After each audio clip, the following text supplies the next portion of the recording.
Hello, welcome in. This is Cleo Ra. If you're new here, I like to allow whatever message is most needed to channel through me. If you're returning, hello initiates. Hope you're doing really well. I'm going to be looking into the top of the tree of life at the moment, and that is Pluto energies, Saturn energies, and Neptunian energies. So we're gonna vibe into this. Let's have a look.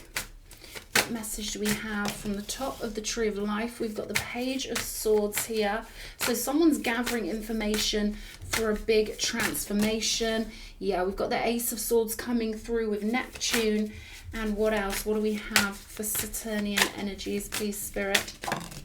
The Eight of Swords. So someone's been sort of trapped in a modality for a little while, and I feel like, you know, this is definitely spiritual work. This is definitely intense spiritual work with all these swords on the table, and I feel like, you know, this is you gathering details. This is you stuck on a specific track until you can break out of it with the Ace of Swords. We've got the Two of Cups on the bottom of the deck, so there could be some sort of close connection that you've got in your energy, or this could be your connection with your higher self.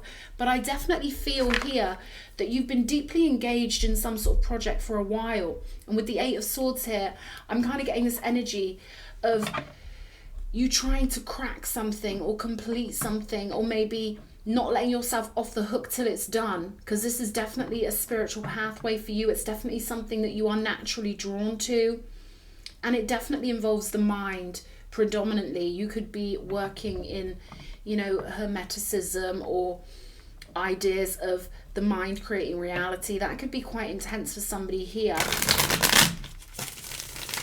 Let's have a look. I'm getting that you reach quite distant heights with your mind. It's like this energy of you just going up and up and up and going further and further and further in your consciousness.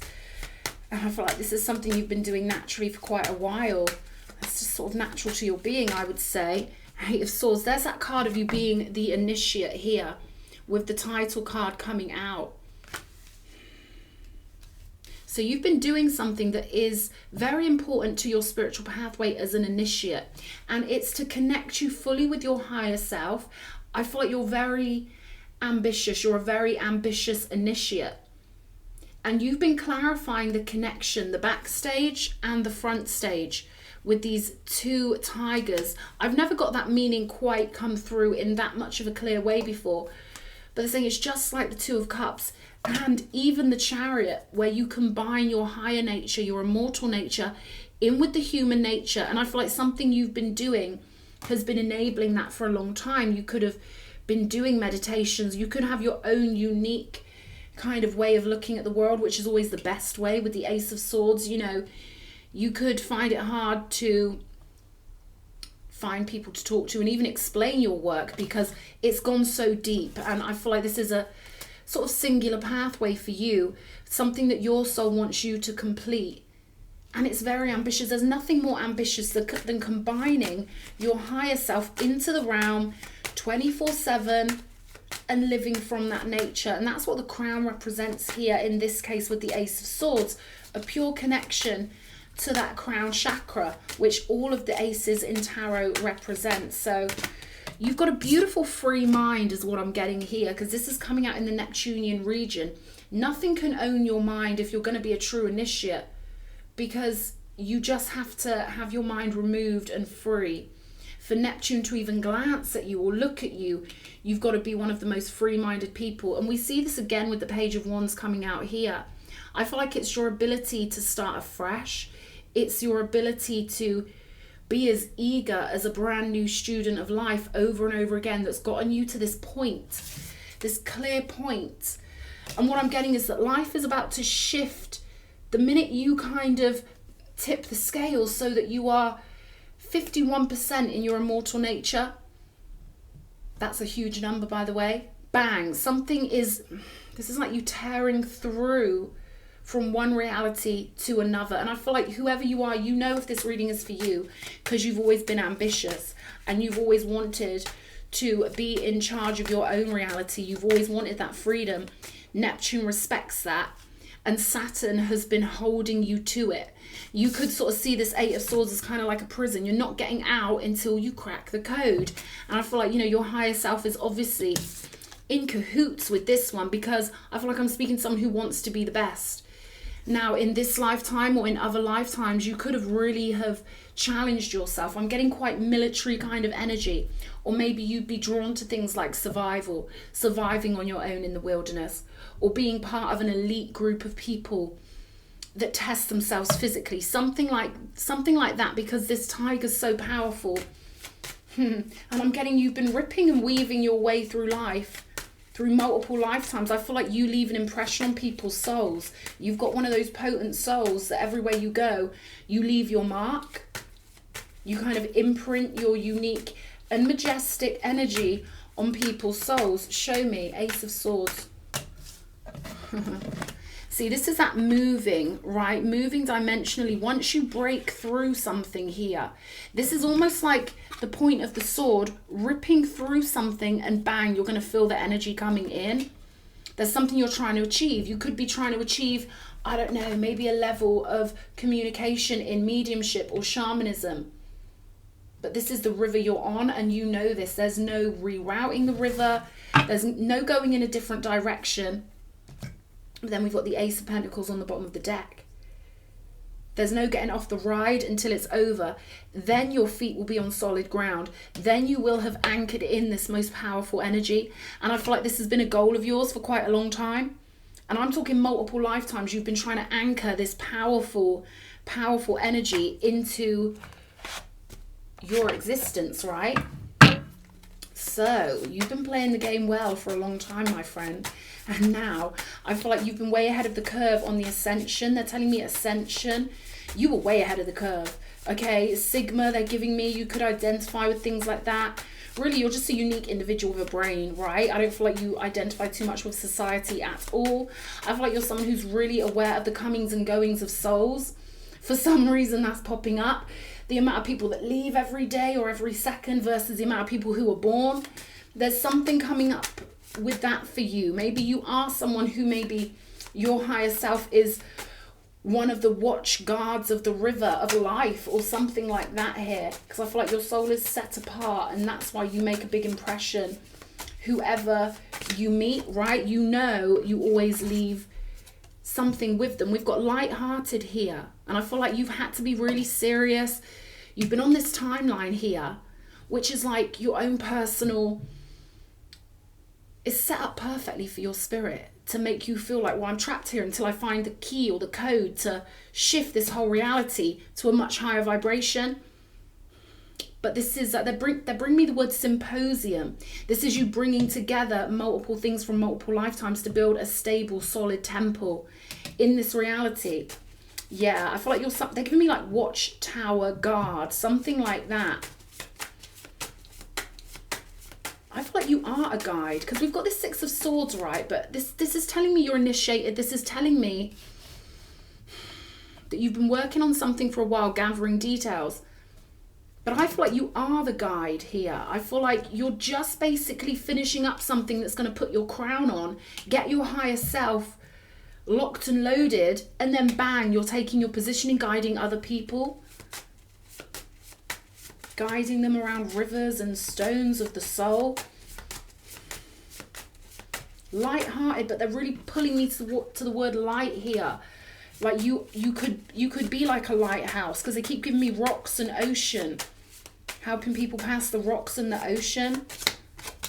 Pluto, transformation. So something's going to transform for you here, because this is in the position of Pluto. And put you from being the student to being the leader to being the Lightmaster, they're telling me. Wow. Show me. You had to do your initiation. They know you know this.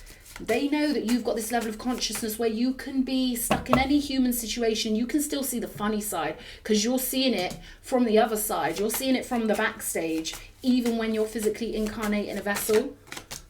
Matter, yeah, even when you're in physical matter, you still see like the shaman should from the backstage perspective. So you've always known that this setup was perfectly set up for you to kind of complete something your soul needed to complete, and then you're the leader. Bang, you're the guide. Solar chakra. So this could be a confidence thing, or this could be you truly tuning in to that most powerful source of energy. And again, there's like that sunshiny guiding energy with the solar plexus. But I also feel like this has something to do with your ability to renew.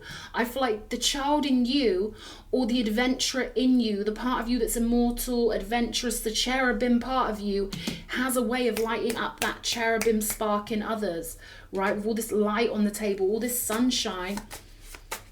There's an inevitability to this of you taking your positioning. Yeah, there we go. Key energy here. And then we've got intent on the bottom of the deck. So that could be really relevant for somebody. Maybe you're really good at focusing your intent here. Because with this Ace of Swords, I'm getting that you are someone who, once you set your sights on something, there's no stopping you. You have to take your position. I'm speaking to a very elevated soul here. Very elevated soul. Let's see. What does this person need to know about this healing positioning? Okay, they want me to do the key first. So we're going to look into the energies of the key. There could be a confidence thing to heal for somebody, and that's the key to you bursting forward and being who you truly are. King of Coins here. Stability. And, you know, this is you taking your positioning with all your knowledge and bringing it into matter, bringing that regal sovereign version of you into physicality, taking your positioning, letting yourself be seen, because I feel like you've kind of been burrowed away doing your work, collecting this energy. But there's going to be this time where you're going from a researcher kind of mindset with this Page of Swords to the doing more. Less writing notes and more taking action in the physical with the Page of Wands. Anything else for key? The key is for you to be comfortable. The key is for you to accept yourself. The key is to realize that the things that can make you doubtful, such as not seeing life through the lens of others, through the mass consciousness on this planet, the things that make you doubtful are the things that make you so great, is what Spirit is telling me here. All those things that make you doubt yourself are actually the reason why you're so unique and why you are the guide, why you are some sort of shaman, guide, healer, or way shower. Two of Swords. This could be to do with the way you see yourself. Because if that solar plexus is blocked, you're not going to be seeing yourself through the eyes of sunshine. You're going to be seeing yourself devoid of that. Three of Cups on the bottom of the deck and the Three of Wands. This is all about you not seeing something with the Two of Swords. And I feel like it could be something to do with you not seeing yourself as a guide or leader because you think so differently to others. But this is kind of like a reassuring nudge that that's the whole point, baby. The whole point is that the blind can't lead the blind. But the one who sees so much, even in themselves, can.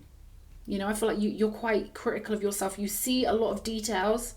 And I feel like it's kind of coming out of a detail-oriented mindset that will allow you to see the big fiery picture, because we've got swords here, fire here, fire here. Something about you moving forward in the energy of confidence and fire and seeing that your differences are actually a real blessing for you. Let's have a look. Let's pull some Loot Lounge cards and we'll see what's going on. Yeah, the advice here is to be lighthearted, accept who you are. And it's going to be made clear with this Ace of Swords where you're supposed to be. Supreme passion here. So again, there's that fire of trusting yourself. The King of Wands is ahead of the game. The King of Wands is lighting a trail up for people who mostly will follow him, right? So I feel like that's relevant here for you to be really comfy in who you are. Nothing's going to change. It's not going to change. Who you are isn't going to change, but I feel like it's getting lit up. You are going to start seeing yourself through the right light. You're going to start seeing yourself through a ray of sunshine kind of energy. Because this is about the lens you view yourself through. Allowing yourself to be radiant and confident, I feel like is important here. Profits, momentum, doorway into abundance. This is the Ace of Pentacles energy that we've got right here. And you always plan to anchor in your higher self. And you always knew that the human part of you would maybe be a bit doubtful and be like, whoa, can I really do this? Yes, this is the new era. And you're doing it. There we go. Wealth and vault security. And then we've got this Page of Wands energy again. I feel like they're saying, you know, don't take it all too serious, but understand that this is seriously your positioning. And then through the seriousness of you taking yourself seriously, it's going to cause a relaxation, because once you're sat in this throne, you're going to know you're in the right place. But right now, I feel like, you know, you're finishing off details to get yourself out of this mind space, and it has to do with confidence. It has to do with that solar plexus chakra here. The truth is, you're different because you're a leader, you're a guide. You're supposed to see around the rocks. You're supposed to see from different angles of consciousness. So Spirit wants you to just, you know, bring your true self into matter, which you can. You're an initiate, you know this. There's going to be a big major transformation here. It's inevitable. Big celebration with the Three of Cups, High Priestess. This is who you are, okay? You've always been a free-minded one. Now it's time for you to really accept that that is your most beautiful gift, and go forward in lightheartedness, knowing you're doing the world a beautiful favor. I love you. I hope this reading has resonated. Let's get one more if you're still here. Let's see. What's the advice? What's the advice? Put yourself first. There we go, darling. I think this is a perfect way to finish up this reading. I love you. Mwah.